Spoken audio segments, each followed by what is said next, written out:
It's April 15th, Election Day here in Korea. Hello and welcome to Arirang News. I'm Lee Jae-yoon in Seoul.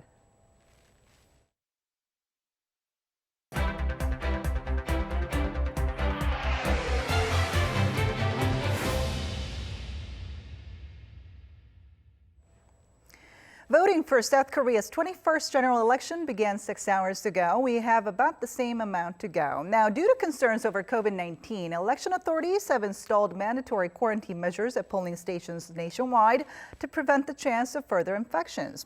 For more on this, we have our Kan Young-woo standing by at a polling station in central Seoul.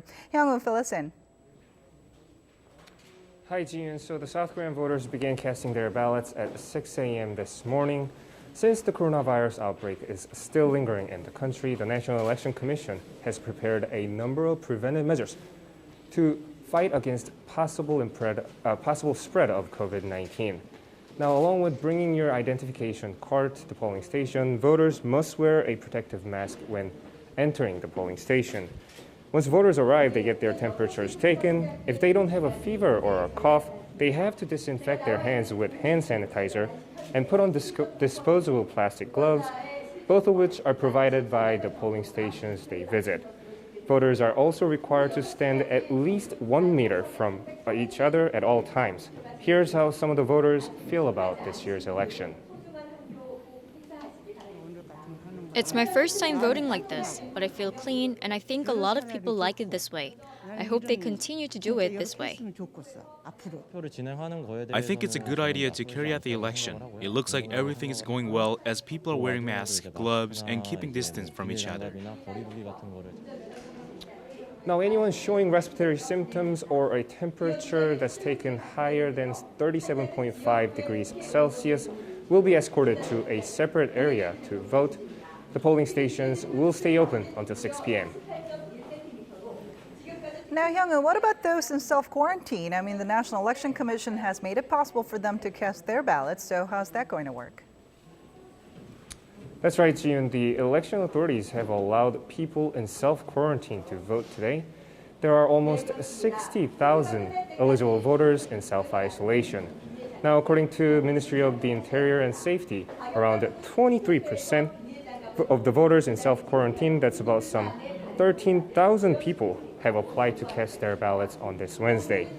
Here are the rules for the voters under self-quarantine. The quarantine will be temporarily lifted from 5:20 p.m. to 7 p.m. Only then can those in self-quarantine head straight to polling stations on foot or in their own cars. Their voting period is from 6 to 7 p.m. after the other voters are finished. Most of those under quarantine will be accompanied by government officials, but for those who aren't, they'll be tracked through a mobile application. And of course, they have to wear face masks just like everyone else. Given that the self-quarantine voters will cast their ballots at 6 p.m., the exit poll will be released at 6:15 p.m. That's all I have for now. Back to you, Jiun. And now we head over to the National Election Commission. Our Lee Kyung-eun is standing by there to tell us more about the voting process and the voter turnout so far. Kyung-eun, what's the latest? Hi, June. So the voter turnout is going up as the day progresses, and here the National Election Commission is keeping track of those numbers on a real-time basis. And as of 11 a.m., the figure is standing at 15.3%. That's about 0.8 percentage points lower than at the same time from the previous election. It's a reverse from earlier in the morning when the turnout was higher than the previous records. The southeastern city of Daegu is a key area of attention because it was hit hardest by the COVID-19 in South Korea.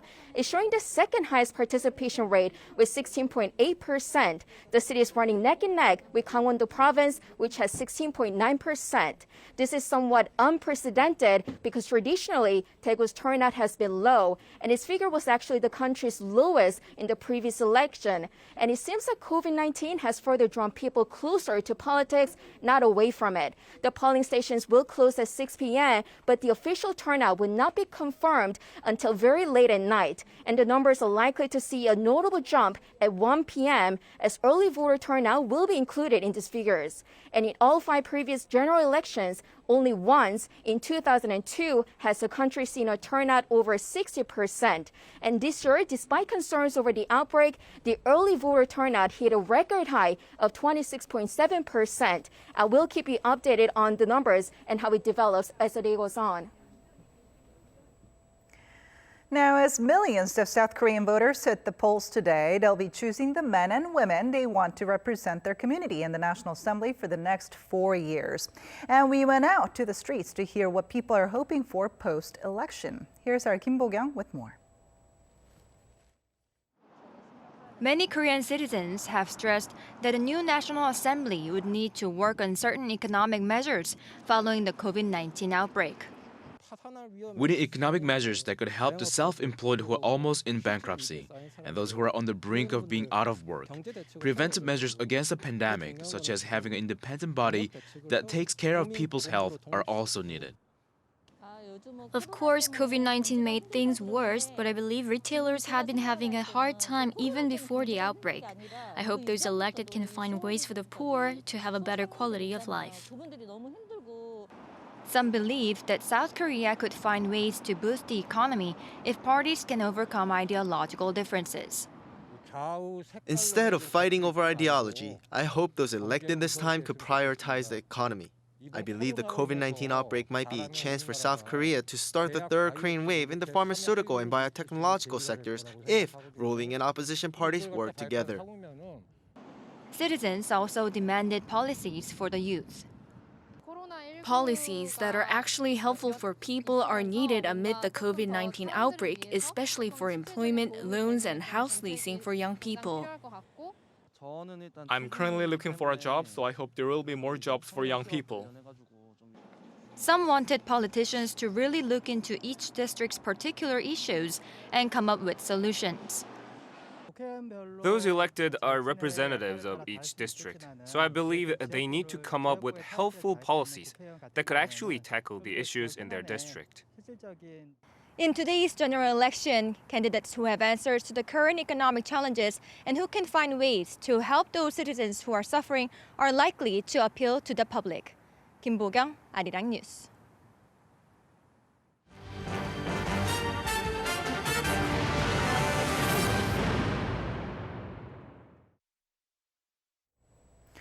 The International Monetary Fund warns the global economy is on track for its sharpest downturn in nearly a century. It described the current situation as, quote, the Great Lockdown. Our Kim Hyo-sun reports. The global economy is expected to shrink 3% this year as the international community fights the COVID-19 pandemic. That's according to the IMF, which explained Tuesday that this will be the steepest downturn since the Great Depression of the 1930s. So now, under the assumption that the pandemic and required containment peaks in the second quarter in most countries in the world and then recedes in the second half of this year, we are projecting global growth in 2020 to fall to minus 3%. This makes the Great Lockdown the worst recession since the Great Depression and far worse than the global financial crises.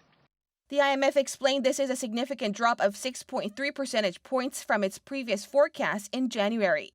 It also slashed South Korea's economic outlook for this year to minus 1.2% after an initial prediction of 2% growth last October.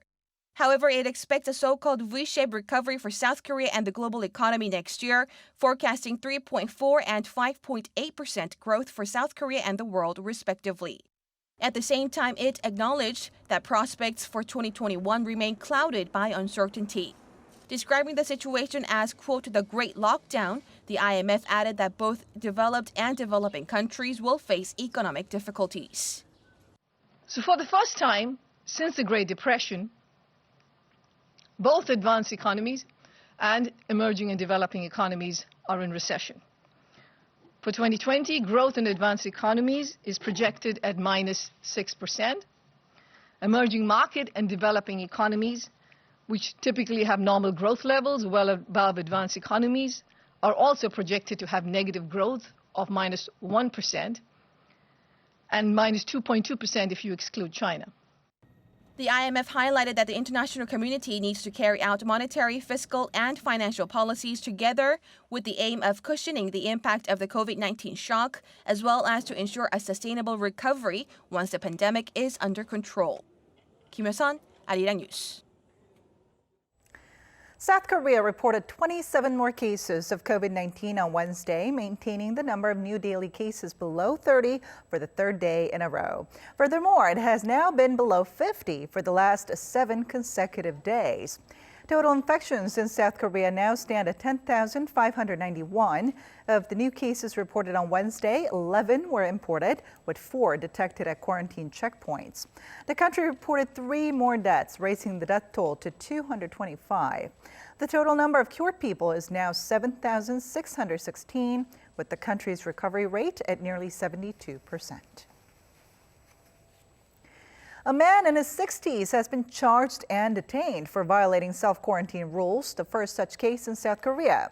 Seoul Eastern District Court requested a pretrial detention warrant for the man on Tuesday for leaving his home for a second time to visit a sauna and a restaurant after having already been warned after being caught going around Songpagu District.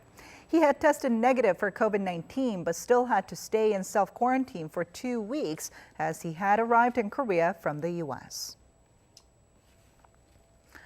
Global infections of the novel coronavirus are now edging toward 2 million. While the pandemic is surging in the U.S., Britain, and France, some other countries seem to be getting back on track. Our Oh Soo-young has more. Nearly 2 million people worldwide have been infected with COVID-19. Data from Johns Hopkins University as of Tuesday US time shows over 1.9 million people have been diagnosed with the virus, and the death toll has surpassed 119,000. The US has at least 594,000 cases and some 25,000 deaths. The state of New York alone has more infections than any country in the world, with over 106,000 patients. The situation in Europe is mixed. The first countries to bear the brunt of the virus, Italy, Spain, and Austria, are allowing some non-essential workers to go back to work, as they have seen their new infection cases fall. On Tuesday, Italy saw fewer than 3,000 new cases for the first time in a month.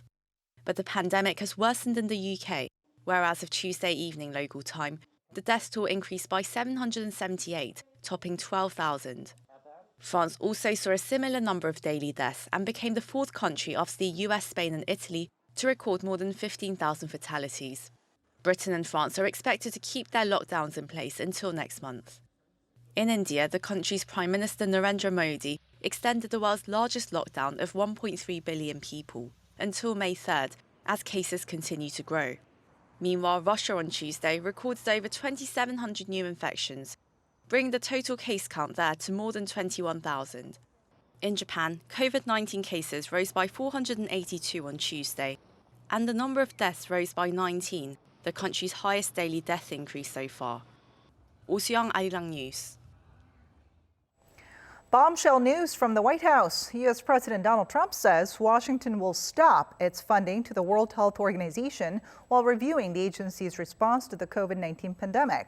During his coronavirus press briefing on Tuesday, President Trump said the WHO, quote, failed in its basic duty and it must be held accountable for causing the huge number of deaths.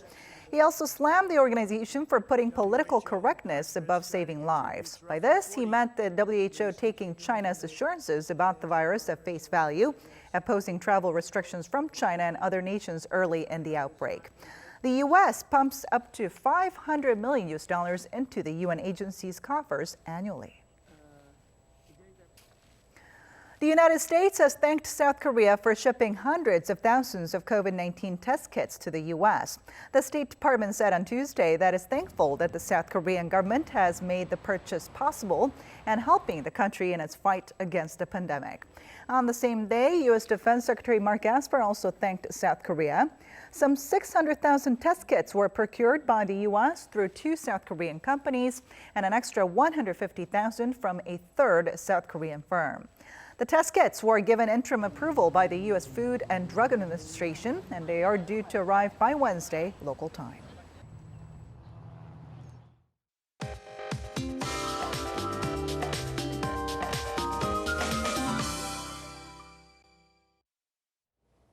Good afternoon. The weather will not be much of a hindrance when you head to the polls today. It's going to be even warmer than yesterday under mostly bright skies. And single-digit lows will jump to the 20s in most regions, Seoul getting up to 22 degrees. Gyeongju will be at 25 degrees Celsius this afternoon.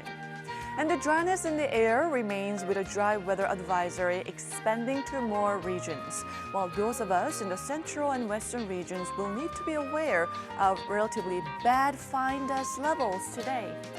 The spring warming trend will actually hit its peak tomorrow at 25 degrees Celsius here in the capital. And then nationwide rain on Friday will ease the dryness and will also push down the highs sharply. That's Korea for you, and here's the international weather for news around the globe.